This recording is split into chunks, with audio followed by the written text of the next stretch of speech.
voltando com a resposta da interatividade, o item correto é o item A, porque sabendo das regras das derivadas parciais, se realiza em que? Sabendo em relação a y, o x fica constante, certo? Então a gente só deriva os correspondentes a y. Logo, a gente tem como resposta o item A. Não esquecendo que é importante que vocês tenham em mente que, como pré-requisito da disciplina, saber como são feitas derivadas. Aqui será falado rapidamente, tá? Para falar do conteúdo. Continuando derivadas parciais. Quando a gente tem função composta, a questão fica diferente. Tá? Então, significa o seguinte, a gente tem um z que está em função de f de v, que esse f de v logo está em função de g de x, isso significa o quê? Nós temos uma função dentro da outra, significa que você terá que quebrar em partes. Se quebrar em partes significa, o meu z estará em função de v, só que eu não posso resolver diretamente isso aqui, eu vou ter que quebrar nesta parte aqui, que é v, que estará em função de g de x, e aí sim eu posso resolver. Então seria para funções um pouco mais trabalhosas. Então, vendo essa expressão aqui, o z estará em função de g de x de y e em função desta. Então teremos três funções, né? Logo, para se realizar esse cálculo, tem que fazer a taxa de variação de x, né, de z em relação a x, contemplando quem? Esta minha v, que é minha função intermediária, vamos chamar assim.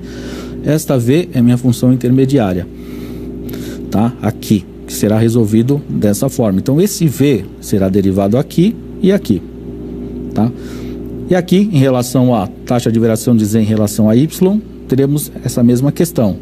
Aqui, igual aqui, vezes aqui, seria derivada de z em relação a v, e aqui a mesma coisa, em relação a v e y, tá? Então, prestando atenção nesse exemplo, para calcular as derivadas parciais desta função, tem-se o seguinte, temos um z, que é seno de 3x mais 2y, não dá para se fazer esse cálculo de primeira. Como é que se faz? Então a gente pega o z em função de v e trabalha separadamente só este núcleo aqui, que seria 3x mais 2y. Chamamos essa expressão de v para facilitar os cálculos. Fazendo então a taxa de variação de x em relação a z, né? Montando a expressão, a gente vai ter o seguinte. Teremos o quê? A expressão é cosseno, que seria quem? A derivada de seno. E aqui dentro se mantém o v. Mas só que você fez a derivada em relação ao x. Logo, quem está acoplado ao x, se você derivar 3x, você tem o valor de 3. Por isso que ele sai da expressão. Logo, fazendo a derivada parcial só para o x, você terá como responsabilidade apenas derivar quem está no meu x. E para y, o procedimento é o mesmo, a gente só troca a variável em questão, né? Então, derivando o seno, teremos cosseno, ok. A parte interna continua, só que se você derivar só quem tem o y, é o 2y. Derivada de 2y é 2. Logo, ela sai da expressão e sai multiplicando. Como é que chama essa regra? Essa regra é chamada regra da cadeia. Muito comum para se utilizar em cálculos diferencial e integral. Tá? Considerando então y constante para esse novo exemplo B, nós temos a seguinte questão aqui. O f de x vai se tornar o que? A gente vai só derivar quem tiver em relação a x. Então 3x vai ser 3, e de xy mantém. Você repete a expressão e retrabalhando ela, a gente chega nessa questão aqui, que é a resposta final, que é 3 vezes e de xy mais 3xy vezes e de xy. Agora, para o y, como é que faz? Considerando o x constante, ou seja, não mexemos no x, só pensamos em matéria de y, como é que a gente faz? Tá? Mantém o x aqui, continua derivando quem está em relação com y, e assim, fazendo finalmente o z, que estará em função dessas minhas x e y, com o meu x sendo em função de gt e y em função de ht, a gente pode agora sim aplicar a regra, que seria a parcial de z em relação a t, seria o z em relação a x, né? Primeira expressão aqui da regra da cadeia, dx em relação a dt, ó, veja a outra expressão em relação a t. E aqui o y é a mesma coisa, em relação ao yz e o y em relação ao t, que seria essa nova função aqui, por isso que ela se encontra aqui. A regra da cadeia nada mais que é a separação em partes para facilitar o cálculo. Outro exemplo, sendo z essa expressão, essa função aqui, com x igual a menos t e y igual a 2t, determine a derivada de z em relação a t.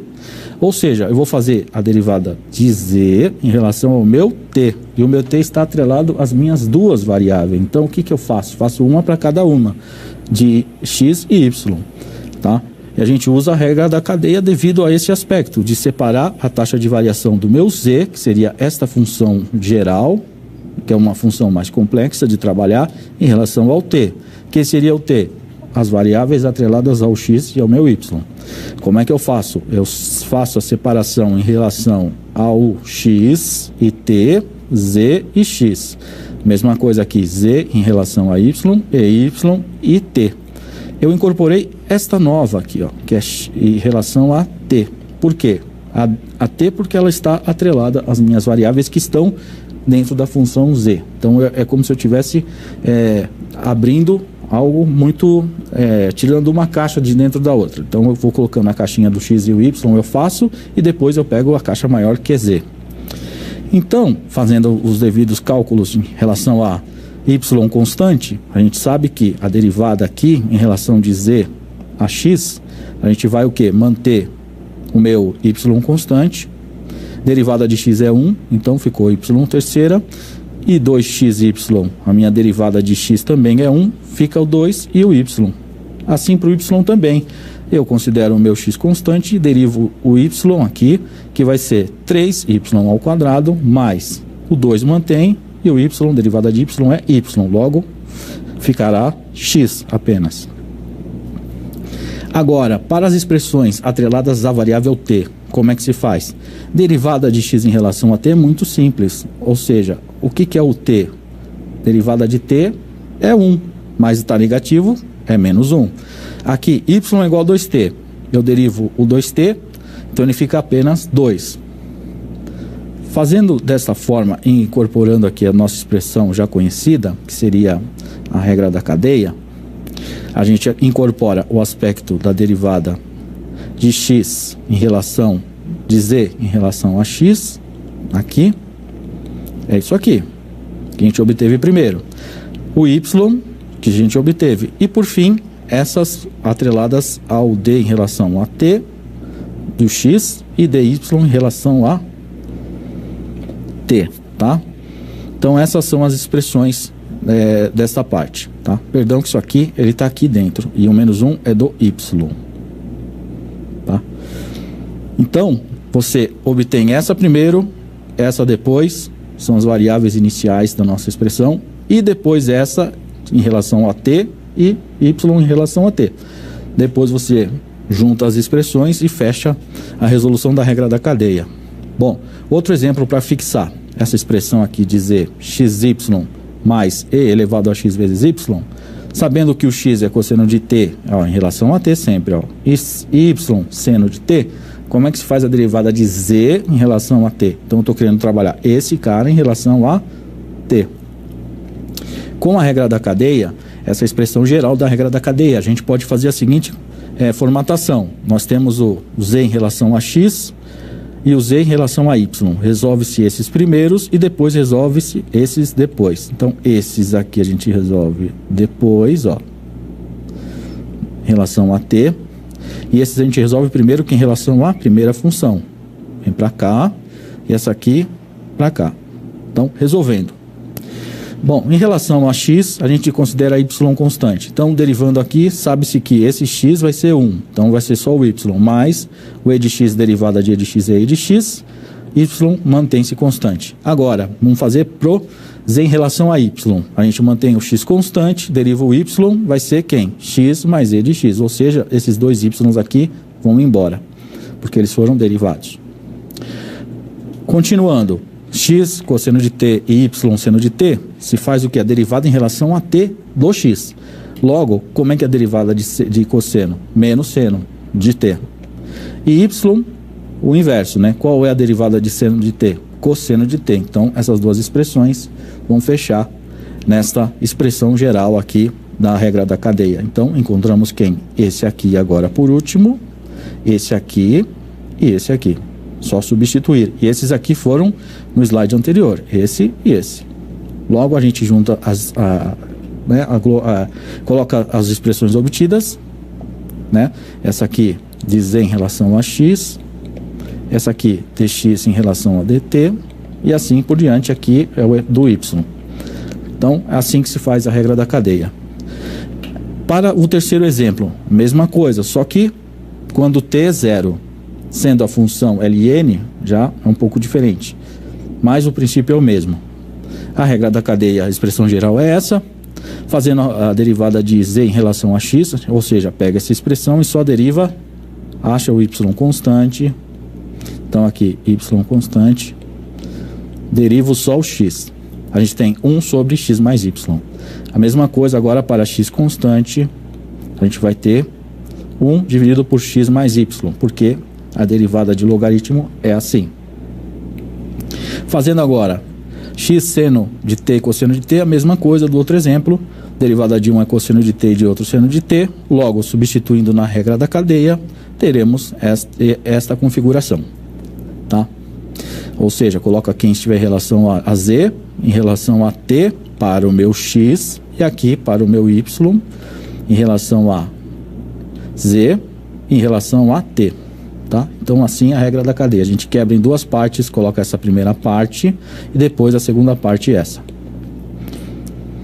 Para t igual a zero, então, como é que funciona? Bom, seno de zero é zero. Então, deu-se um valor para t agora. Se atribui um valor para t, então temos que resolver isso. X para seno de zero é igual a zero e y cosseno de zero é igual a 1. Como é que fica essa expressão, então? Bom, d de x em relação a t, cosseno de zero é 1. E d de z em relação a x é igual a 1 também. Logo, para y, nesse caso, o seno é zero.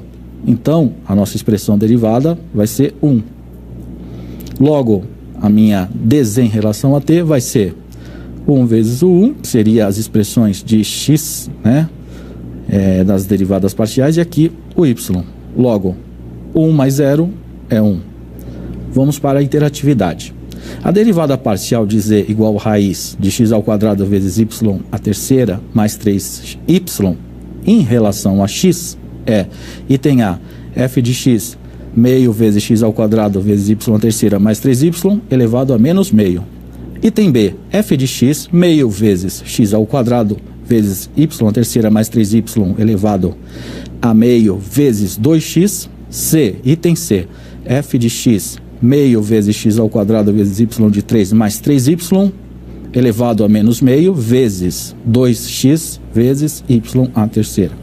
Item D, f de x, x ao quadrado vezes y à terceira mais 3y elevado a menos meio vezes 2x vezes y elevado à terceira. E item E, meio vezes x ao quadrado vezes y à terceira mais 3y que é elevado a menos meio vezes x ao quadrado vezes 3y ao quadrado mais 3.